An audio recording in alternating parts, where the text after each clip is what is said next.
on your incredible performance, Pete Seeger.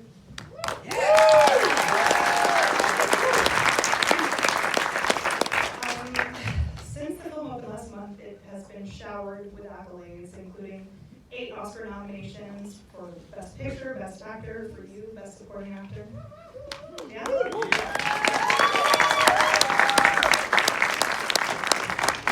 So I'm curious, you said you were concerned about saying yes to the project. So what made you change your mind? That's a good question. My concerns were personal because this time and these people were very precious to me. It was a very Dylan in the early '60s in the Village has a real mythic hold on me, and it did when I was 21 and moved to the Village, and literally walked around trying to find where Grady's Folk City was and find where, he had lived on 4th Street and all of it. So, and his music has occupied phases of my life. Different phases of his music have been soundtracking my head in different phases. And sometimes when you have that relationship with something, it can be very hard to approach it from the right headspace as an actor. Not that I was playing Dylan, but in a way, I had my doubts. I had my concerns about it almost feeling like heresy to try to touch at him or be reductive about it. And I sort of felt the same. I mean, Pete Seeger, if you came up as a young artist in any form in New York in the 90s, Pete Seeger was still the Gandalf of, in many ways, of the actor, the artist as activist. He was and sort of is the paragon to a lot of us of someone who viewed his art as an instrument of service to other people, and he led the cleanup of the Hudson River. He was very known, and in the same way, when people, he's like a druid. And it's funny, Mark Ruffalo and I came up in New York together, and when he saw he sent me a picture the other day of himself and Pete together at a. Really? Yeah, he had organized a rally. Mark's very involved in New York water, defensive water quality and anti-fracking stuff and everything, and Seeger just showed up at a rally that Mark organized when he was really young, and he, and this is all a long answer to a simple question, but I think this is, I think actors understand particularly you can't Jim has said you can't act a Wikipedia page, which is really true. You can't make a movie that's a Wikipedia page, but you can't act out of your respect for something in a way. You got to ditch all that and find. And Jim, the answer to what got me around it is Mangold. Mangold's a really great director. He's a really great shrink too. He's got a great. He's got a very brusque and very kind of no bullshit way about him, and he's really good at getting you to sort of dispense with history, dispense with the burden of your external kind of third eye about a thing, and just get down and into the nitty-gritty of the collisions of people, their motivations, what makes it juicy, and he said great things. He said to me and Timmy Mike, he said, look, I'm at a certain point, he basically said there's a two-phase process on this. He was like, go out and get me everything you can get me about all these people and bring it all in. I want all of it. And then I'm going to figure out what there's actually room for. He said, but when we get here, I want the research to go away, and I just want to be dealing with how you love somebody but you're still competitive with them. or how you want to raise someone up, but you also put expectations on them, or you respect somebody, but you want to break away from them. You know, those are like and that was a great, that was great guidance for all of us, I think, because it let us, within the work on it as though it's not about the people that it's about. And that's where it got around to being back to sort of fundamentals, I think, and also interesting and juicy, and I give him, you know, and he's done it before. He did it. He used to tell us that Joaquin Phoenix used to come up to him and right at the beginning of every day and say it to me again, and Jim would say, you're not Johnny Cash, and he would go, I'm not Johnny Cash, you know. And I think I used to say that, and I thought that was funny, but now I sort of get it.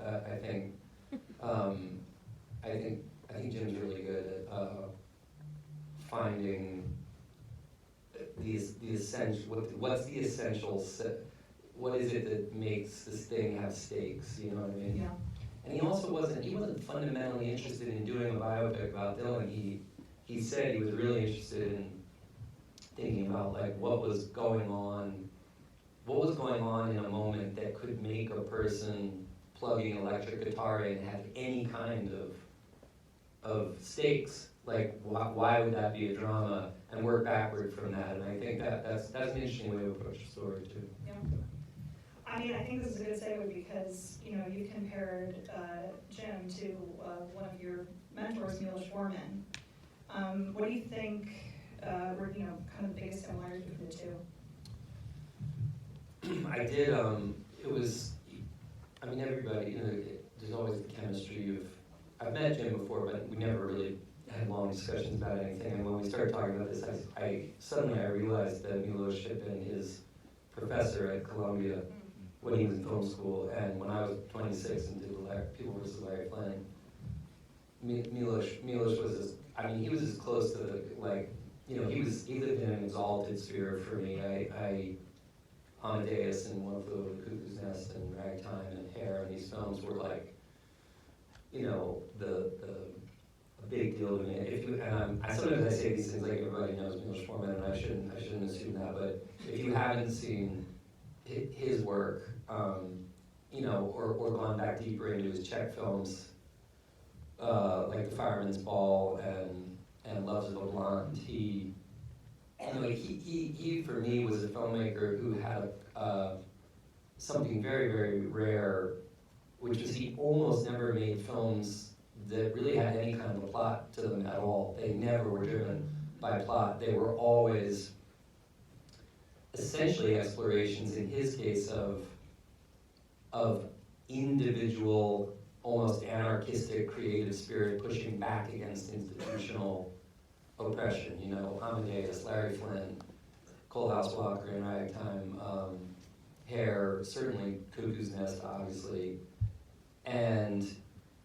But he had, I learned enormous things about the medium of film from working with him, having come out of the theater. And I loved him. He was a really dear mentor and friend. And as soon as I found out that Jim was that, Jim credits Milos with encouraging him to make the film Heavy, which was his first, a great indie film that got Jim kind of on the map. It came up out of Sundance, and sometimes little things like I was like, oh, we're gonna be good. You know, we're gonna do well together. If Milos meant that to you, we're gonna do well. But I think that in some ways, I do think that I felt that presence in Jim, and I felt that he took on something very interesting and difficult, which is a film that's about a time and a place and a zeitgeist, and not a plot per se, which is a very tricky thing to do. You know, it's a very tricky thing to do. Yeah, absolutely. I want to shift gears a little bit, but you know, I think, you know, we've spoken about Pete a little bit, but you know, I think he's one of our least known but simultaneously most impactful American artists. Why do you think his contributions weren't as widely known in the shadows of Dylan and Guthrie?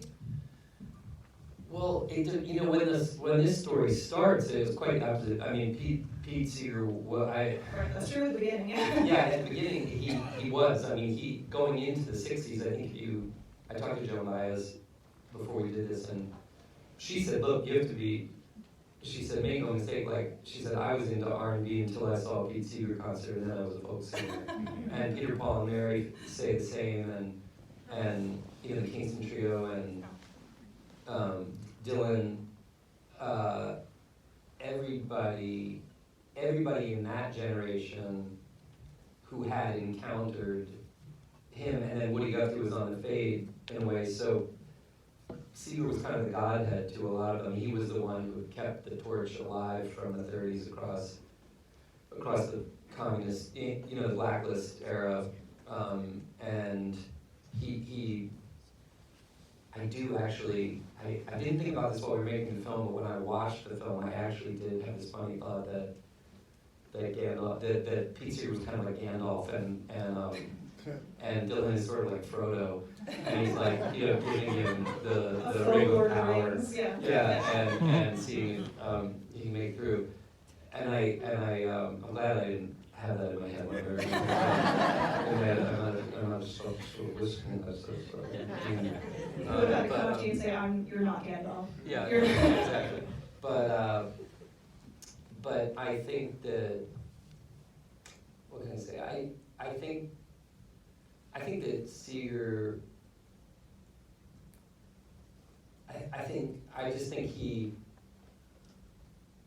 his music is amazing. He was an astonishingly great musician, but he held very true to the idiom of folk, and that obviously wasn't where popular culture stayed. Right. And it's so wild to think about how punk rock folk was in the early 60s. It was punk rock. It's not really punk rock anymore. No. That's what, No, but not silly, but I think it had the kind of energy that we think of with punk rock and hip hop and things, anything that was outsider. And I think that nobody was more of an anti-establishment figure than Pete Seeger coming out of the blacklist period. And in fact, it's not in this, but on the day that they sentenced Pete Seeger to a year for contempt of Congress, the folk musicians of New York had a riot. There was a riot in Union Square to protest Seeger's conviction, and it was an intensely anti-establishment musical trend, and it was punk in its way, and I think, and he was, he's obviously like the squarest person in some ways, and he has a deeply, and I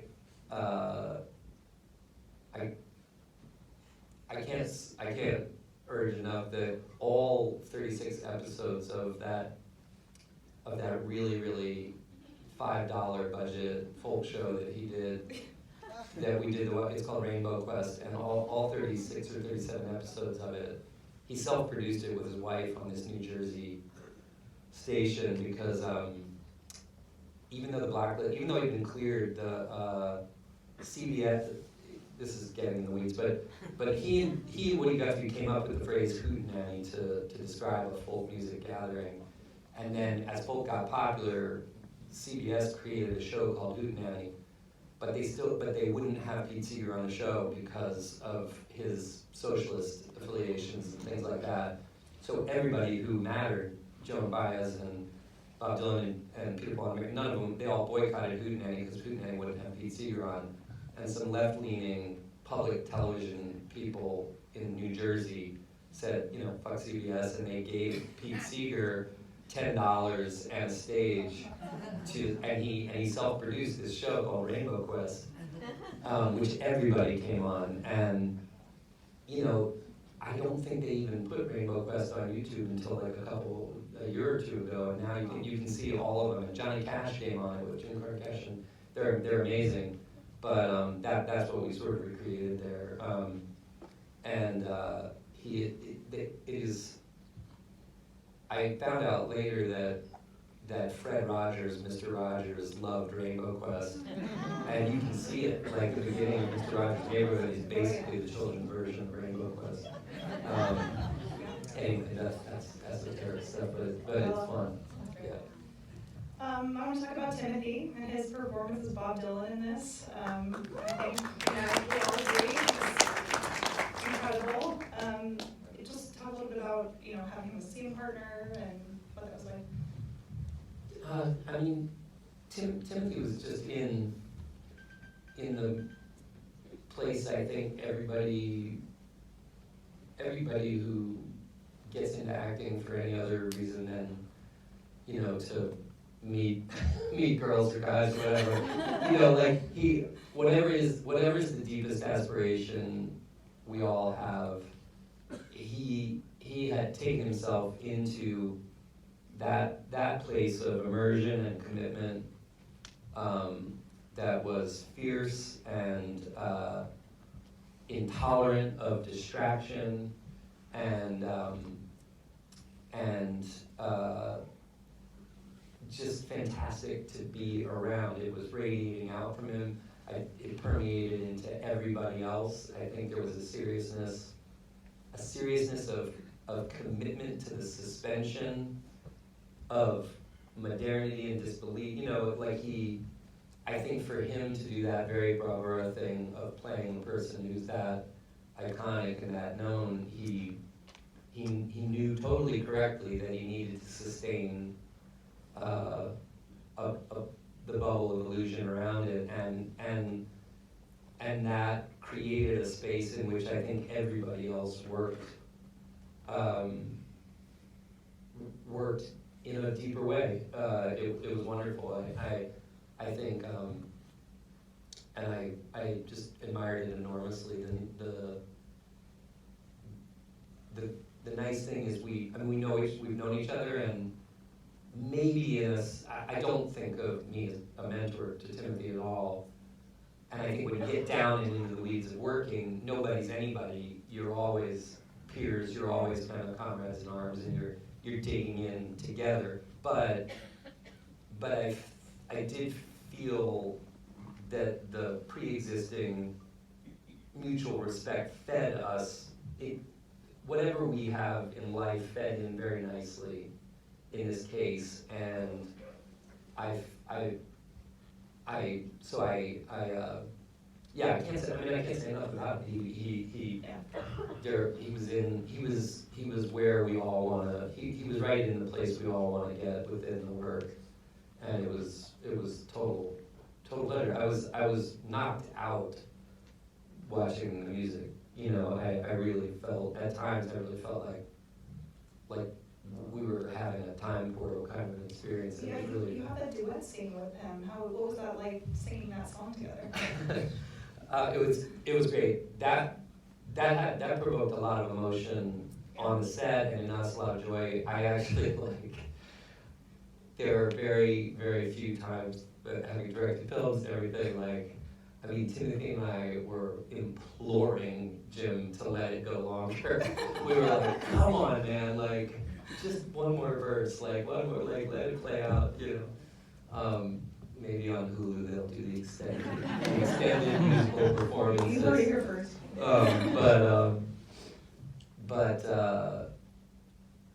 Yeah, we were both anxious about that one, but also excited about it. It was hard. It was one of the harder ones on banjo, and it was harmonically, it was like singing harmony. And you learned banjo for this role, right? I did. We're in the room of people who actually do this and not talking on The View. So let's not bullshit each other. I think I'm very. Timothy and I took love. It's I think in the world at large. Now I'm gonna go on a tangent, but it'll make sense. In the world at large, I feel more and more that we're doing something collectively as actors servicing the matrix and the machine that we should stop doing, which is talking about the process in public. Like, I really don't want to know how much time someone spent in the makeup chair. It's ruining it for me. I don't want that to be the way we, when I was a kid, and when I went in and saw Raging Bull, nobody told me anything about how he gained the weight. I got to have the experience of going, that can't be him. That just can't be him, you know? And it's like if David Blaine walked out on the stage in Vegas and said, this is how I do this trick. Now let me show it to you. Aren't you blown away? You'd be like, what the fuck did I just do? Like, I want, it's like Blanche Dubois, I want magic, you know what I mean? And